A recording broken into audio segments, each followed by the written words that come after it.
Good morning friends. મિત્રો 508નો important MCQ લઈને આવ્યો છો. મિત્રો જો તમે અમારા ચેનલને સબસ્ક્રાઈબ ના કર્યો હોય તો સબસ્ક્રાઈબ કરો અને તમારા મિત્રોને શેર કરો જેથી બધાને આનો લાભ મળી શકે. ચાલો મિત્રો શરૂઆત કરીએ છીએ આપણે પહેલા પ્રશ્નથી.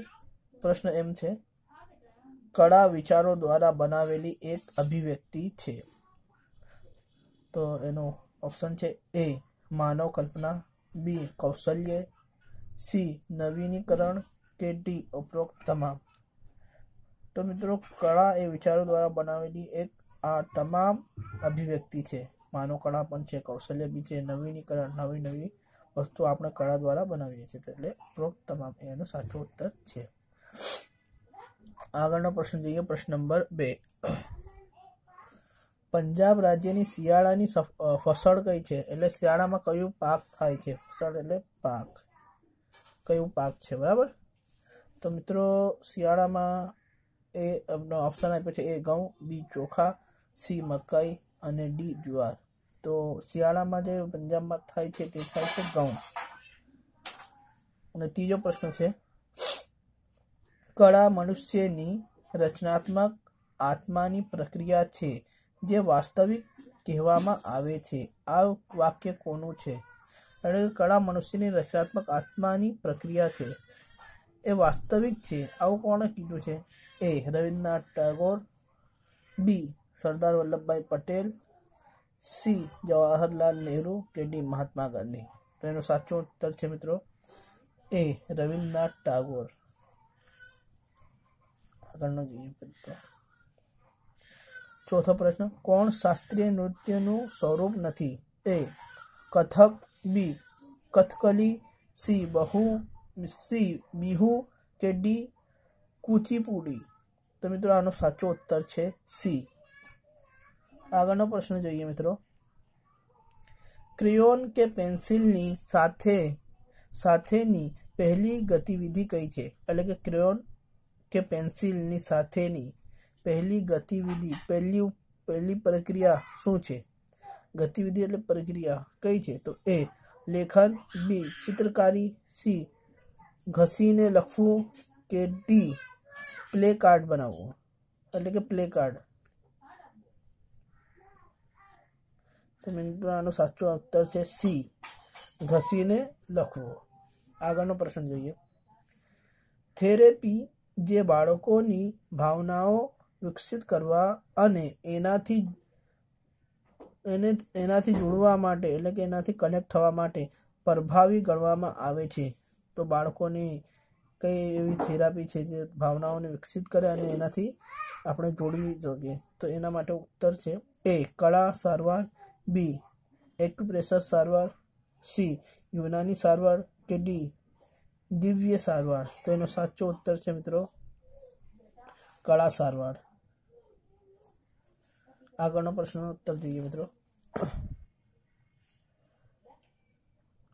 યક્ષગાન રાજ્યની એક લોક નાટ્ય પ્રસ્તુતિ છે.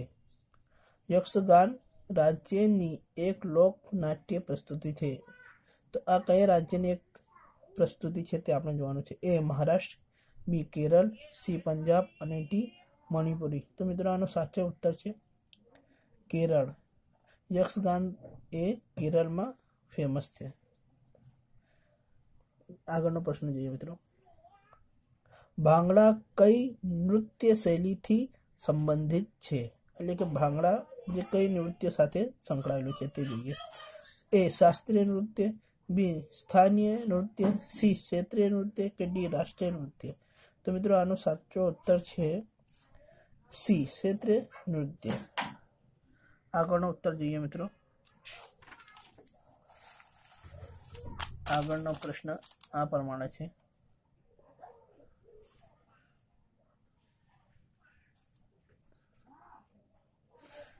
કયું એક પ્રાથમિક રંગ નથી? આમાં જે રંગ આપ્યા છે તેમાંથી કયું પ્રાથમિક રંગ નથી? એ લાલ, બી પીળો, સી નીલો કે ડી નારંગી. તો આનો સાચો ઉત્તર છે ડી નારંગી. નારંગી પ્રાથમિક રંગ નથી, પરંતુ એને બે રંગો મેળવીને બનાવવામાં આવે છે. આગળનો પ્રશ્ન. સૌથી પહેલા પેસ્ટલ માધ્યમની શોધ કરવામાં આવી. એટલે કે સૌથી પહેલાં પેસ્ટર માધ્યમની શોધ કરવામાં આવી, ક્યારે કરવામાં આવી, કોના દ્વારા કરવામાં આવી? એ.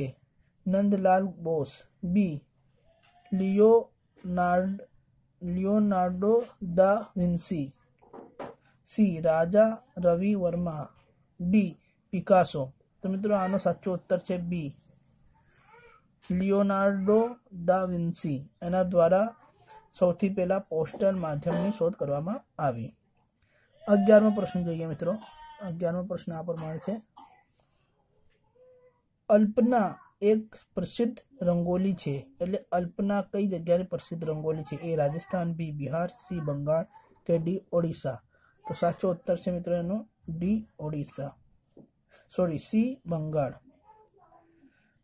આગળનો પ્રશ્ન. ભૂરા રંગથી મળે છે, એટલે કે ભૂરા રંગ કઈ વસ્તુથી મળે છે? કોલસાથી મળે છે, હળદરથી, ઘેરા રંગથી એટલે કે ઘેરાથી મળે છે કે ઘાસથી મળે છે? સી એનો સાચો ઉત્તર છે. ભૂરો રંગ જે છે તે ઘેરા, કોઈ પણ વસ્તુ આપણે ઘેરો દેખાવો હોય તો એના માટે ભૂરા રંગનો યુઝ કરીએ છીએ. તો ભૂરો રંગ ઘેરાથી મળે છે. આગળનો ઉત્તર પ્રશ્ન.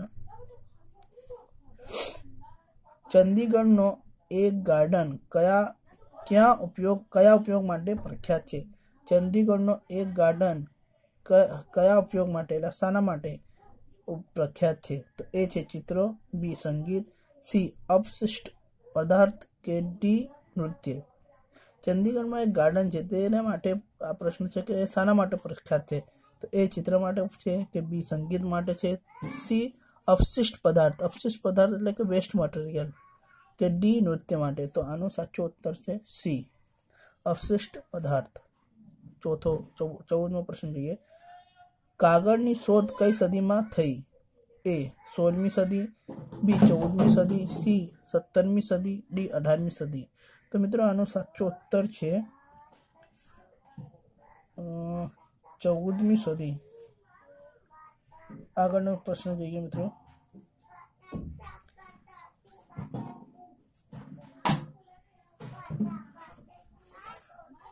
ક્લે મોલ્ડિંગમાં જે આકાર સૌથી પહેલા બનાવવામાં આવે છે, ક્લે મોલ્ડિંગમાં જે આકાર સૌથી પહેલા બનાવવામાં આવે છે, કયો આકાર સૌથી પહેલા બનાવવામાં આવે છે? તો એ છે ગોળ, બી છે ચોરસ, સી છે ત્રિકોણ, ડી છે લંબચોરસ. તો એ ગોળ સૌથી પહેલા બનાવવામાં આવે છે. આગળનો જોઈએ પ્રશ્ન. ઓરિગેમી ની જાપાની શૈલીનો એક ઉદાહરણ છે. ફરી જુઓ, ઓરિગેમી ની જાપાની શૈલીનો એક ઉદાહરણ છે. એ. ક્લે મોડેલિંગ, બી. હસ્તકળા, સી. કાગળને વાળવું કે ડી. ચિત્ર બનાવવું. તો સી આવશે એનો ઉત્તર, કાગળને વાળવું. એ ઓરિગેમી જાપાનની શૈલી છે. 17મો પ્રશ્ન જોઈએ મિત્રો. ક્ષિતિજ રેખા નિર્દેશ કરે છે. ક્ષિતિજ રેખા શું નિર્દેશ કરે છે? એ. પરાક્રમ, બી. આંદોલન, સી. ગતિ અને ડી. વિસ્તાર. તો સાચો ઉત્તર છે વિસ્તાર. આગળનો પ્રશ્ન જોઈએ મિત્રો.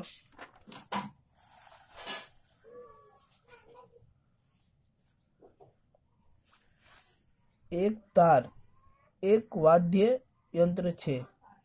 એક તાર એક વાદ્ય યંત્ર છે, એટલે કે એક મ્યુઝિકનું એક સાધન છે એક તાર નામનું. એક શાના સાથે સંકળાયેલું છે? એ. લોકગીત, બી. શાસ્ત્રીય સંગીત, સી. ફિલ્મ સંગીત કે ડી. સ્વર સંગીત. તો મિત્રો આનો સાચો ઉત્તર છે લોક સંગીત. આગળનો પ્રશ્ન જોઈએ. કેટલીક ટિપ્પણી એટલે કે નોટ્સ છે, કેટલી નોટ કે ટિપ્પણી હોય છે? આ બધું જે છે મિત્રો કલા અને સંગીત સાથે સંકળાયેલો પ્રશ્ન છે. એ. 6, બી. 7, ડી. 8 કે ડી. સી. 8 કે ડી. 9. તો બી. 7 આનો સાચો ઉત્તર છે. આગળનો પ્રશ્ન જોઈએ. મિલે સુર મેરા તુમ્હારા એક પ્રકારનો ખાલી જગ્યા છે, એટલે કે આ જે લાઈન છે તે શાના પ્રકારનું ગીત છે તે આપણે અહીંયા ઉત્તર આપવાનું છે. એ. કસ્ટમ સંગીત, બી. ભક્તિ ગીત, સી. એકીકરણ, ડી. દેશભક્તિ ગીત. તો આનો સાચો ઉત્તર છે એકીકરણ. તો મિત્રો અહીંયા મારો આ પ્રશ્નનો ઉત્તર જે ઇમ્પોર્ટન્ટ એમસીક્યુ હતા તે પૂરો થાય છે. મિત્રો જો તમે સબસ્ક્રાઈબ ના કર્યું હોય તો સબસ્ક્રાઈબ કરો, અને મિત્રો સબસ્ક્રાઈબની બગલમાં તમને બાજુમાં આવું બેલ આઇકન દેખાશે, તેને જરૂરથી ટિક કરો જેથી તમને સૌથી પહેલો નોટિફિકેશન મળે. Okay, by.